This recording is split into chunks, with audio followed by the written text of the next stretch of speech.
you have it smart. You do this so you don't go too far away from it. That's right. Well, I also have chairs, like legs in my way, yeah. so. Same. Ready? I'm ready. We're clapped in, buddy. Uh-oh.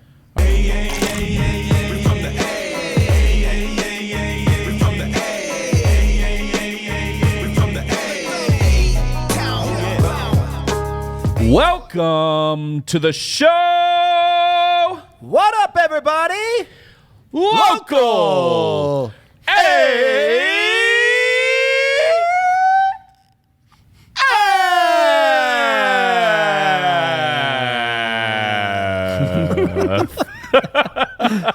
With us, we have Mr. Jeremiah Newton. Howdy. He is the bearded bastard. Some days, yes.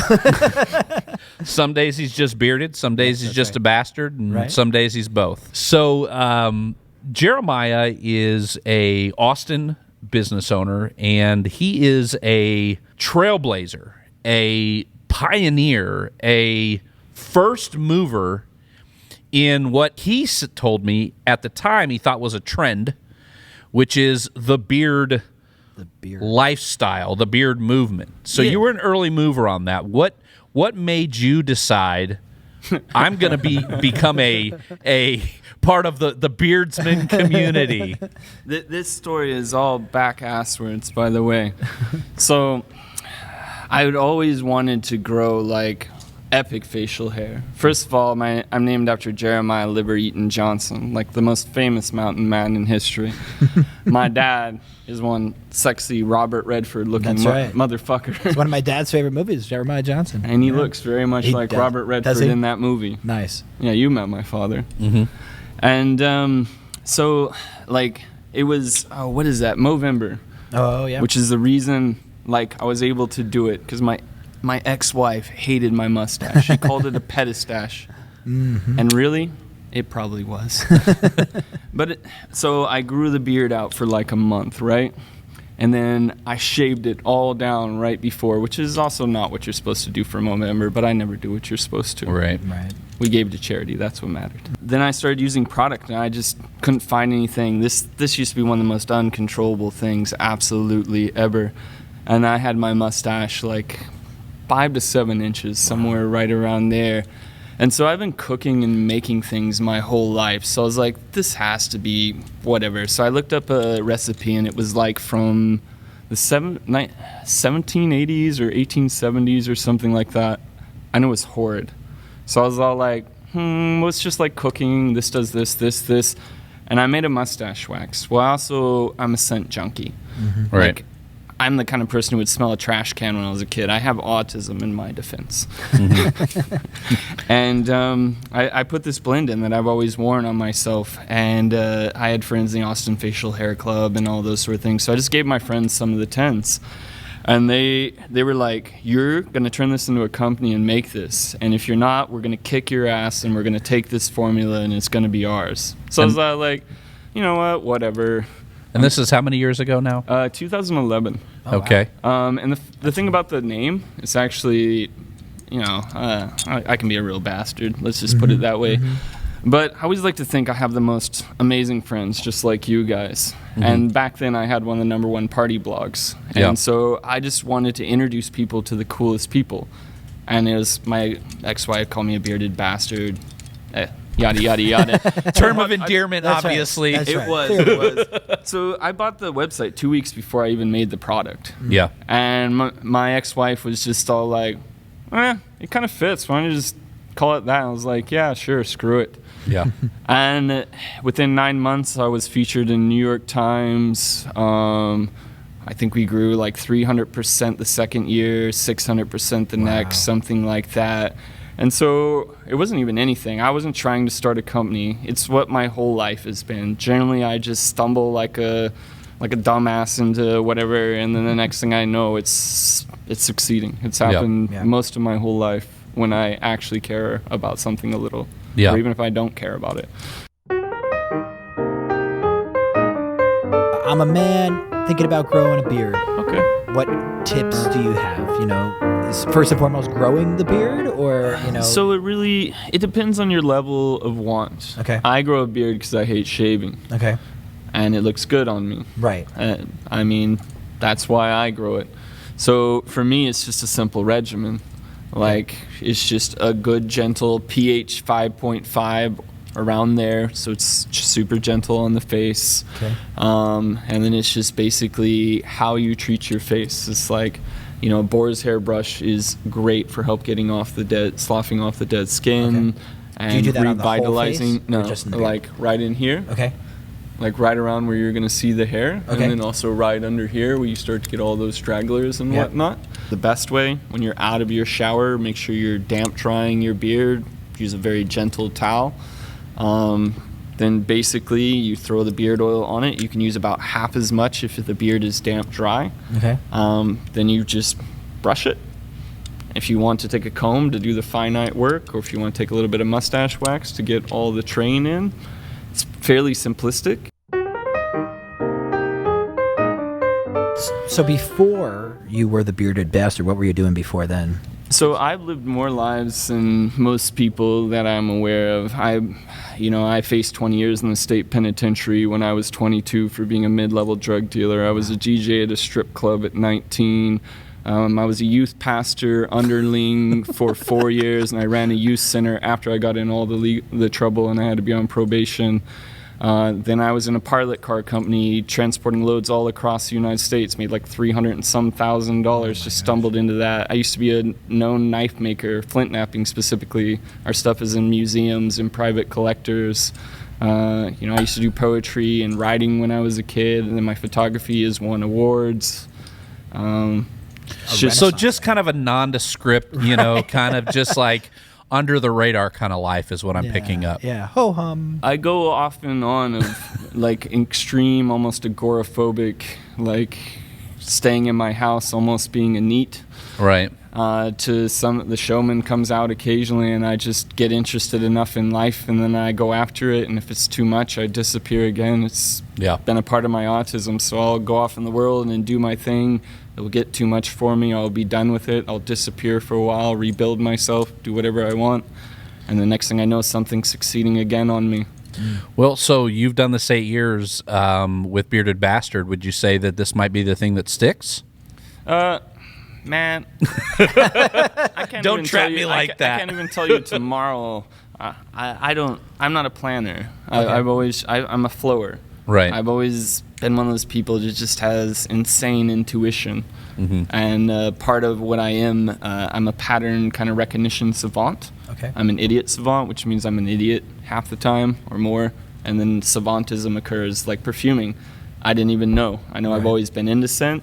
And the next thing I know, I was making sense that perfume book writers, my personal sense, were saying that they'd never smelled anything that did what I did. Interesting. It was called Dollhouse. It had 45 essential oils or something, and it took you on a journey through this old, unique house that like rich, non-douchey bohemian people owned, because this was the missive my friends challenged me with. Okay. And they said, can you make something like this? So I don't create my conscious, I create in my subconscious. So I just stripped my conscious off and started like creating a story, because I love story. Story is the biggest thing in my life. Story and beauty, because like I just love telling story. It makes me feel better. I don't feel a full range of human emotions like everyone else. So that's one of my ways of expressing emotion, is through, like everyone says, what I make has a ton of emotion in it, even though I personally don't. Right. Because that's how I try to express it. I've had the privilege and the opportunity to spend some time in your workshop. And, it's fun, and I talk about this a lot, when you spend time with people who love and are passionate about whatever it is, music, art, scent, and, he'll be like, whoa, wait, try this one. Listen, this is, see if you can guess it. And I love fucking with people. And I was like, okay, I smell a little bit of like smokiness and a little bit of bourbon and a little bit of a slight cherry and a little bit of a orange rind. Old-fashioned? And Yeah. I said, old fashioned? And he's like, "Whoa," and it was just like, just seeing him light up because he was speaking a language that was his language, and yet I was able to just be like, wow, like I feel this guy's emotion through this outlet. His line is internationally known. Right. But he's just a dude in Austin. I don't like fame. Right. Fame makes my ego explode and I become an utter asshole. So I try to stay the hell away from the ego fame. Like, it's a tool to me. Fame should always be a tool. Right. Because, like, if you have fame, you should try to be doing good in the world, in my opinion. That is what fame is for. Fame is for opening doors for the things you want to do and for helping others. And that's all I try to believe, because I don't want my ego taking over. There is enough egotistical pricks in this world. You think? There is. And I know I've they don't fallen need one in more. and out of it. So when you made the move into the bearding, like whatever you want to call it, the beard beauty industry. There was almost nobody. Right, there was nobody. Right. You were. I think there was like 2 to 3 beard oils, maybe, when I came out. I can't remember. But it was grapeseed and jojoba with a tiny bit of fragrance, and that is not how I do things. Right. Like, we have 7 essential oils in our 7 carrier oils in our classic, and we have 11 in our premium. Wow. And they are like specifically meant to help your face, because people don't know it's all about balancing the oil and conditioning at the same time to help with a lot of the stuff that men will deal with. Right. And for me, it's just like, I don't want to be that person. Like, I want to give you the best. You've kind of changed gears a little bit, right? I see you going from, I want to be the biggest, to going, I don't need to be the biggest. I want to make sure I'm the best. It's about blowing people's fucking minds. Because, like, the world is full of enough crap. Yeah. Like, why don't we give it more magic? Yeah. And I in my love that. opinion, like, that is, like, Fucking new life. People create enough crap. Right. I want to create magic. That's beautiful. beautiful. I think anybody who has a passion for anything, whether it's music, whether it's what we're trying to do here in creating this show and the evolution of it as it's come, it's like there's enough crap. Why not create magic? Ingrown hair tips? use my shave oil. Okay. The reason for using my shave oil is basically when you use an oil, it pulls the hair up. It basically prostrates it for the razor, Okay. and it softens the hair. So it also helps soften the impact, and Okay. it softens the skin too. So you're less likely to get ingrown hairs if you do that. Okay. Shaving is a full-on process if you want to do it right. Yeah. I mean, you should put the warm towel on your face until your pores are opened in a certain way with the oil in it, and then you pull it up, and then I would recommend a gentle shaving soap Okay. to put over the oil, because you can shave with the oil, but it feels weird to you. It takes Okay. about 3 goes, and it feels normal to you, and it way less irritation, Yeah. way less bumps, way less ingrown hairs, etc. I always fight my nature. Mm-hmm. It's like, it's easy for me to have good ideas, so it's hard for me to ever stick with anything. Like, my greatest want in life is I like healing, and I like connecting, and like also idea, man. If I could just go around being like a modern messiah, I would rather be doing that. Is that why you grew the beard? I mean, I used to have 12 best friends, and my friends gave me shit. I mean, my nickname's Lucifer, so... Where do you see the brand going? Do you see, because like it's a whole system now. You don't just buy beard oil. You got to buy, you got to buy beard, wash, and you got to buy beard oil, and you got to buy beard balm, and you got to buy beard conditioner, and you got to buy beard highlighter, and you got to buy beard. Man, we're gonna stop him right here. But it's simple. I am the simplest human. Why I create simple products that just simply work is because I That's how I am. So I use one face oil and I use my beard wash, and that's my regimen. Right. And so I shouldn't be looking for your 12, Jeremiah Newton's secret 12-step process to having a beautiful beard. If I was a good capitalist, I would sell you all that shit. Right. But I'm a person who actually cares about my customers. So I believe that the man should have the things that he wants to his level. Right. If he wants all of it, I see you doing that because you have the most amazing kicks always. So I know what kind of man you are. Your products are in Germany. Your products are all over the world, and they are, for the most part, from what I understand. And again, I'm no beard expert, but I'm certainly a amateur beard knowledge person. Yeah. He's read blogs. I read blogs, I watch videos, the documentaries. Anymore, you're definitely at the forefront of the industry in that you're not, like you said, selling your soul to the devil. You could have sold your brand, sold your packaging, sold your name, and walked off with 7 figures of some, or maybe 8 or whatever, and went off and just wandered the world. But instead, you told yourself, I want to stay with it. And the other thing is, the more razor blades you have, the worse your fucking razor is. Like 2 blades is as much as you want. 1 blade is the best. So I don't need the 30-blade system with the... off. No, you'll start skimming off your skin and start to pre-age your face from what I am aware. Okay. It's just like using that, what is that crap? The apricot scrub. Mm-hmm. It's torturous on your face. You should not be doing that. Like, there's so many people doing that wrong.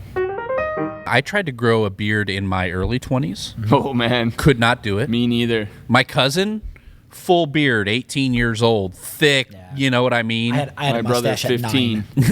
At 9. Yeah, I couldn't grow a beard in my early 20s. I tried in my mid-20s. I would try about every 5 years. It wasn't until I was about 35 when I moved here that I could, at 36, that I could actually grow a beard. So it's the Austin environment that makes people grow. That's exactly. So I if was you're 32.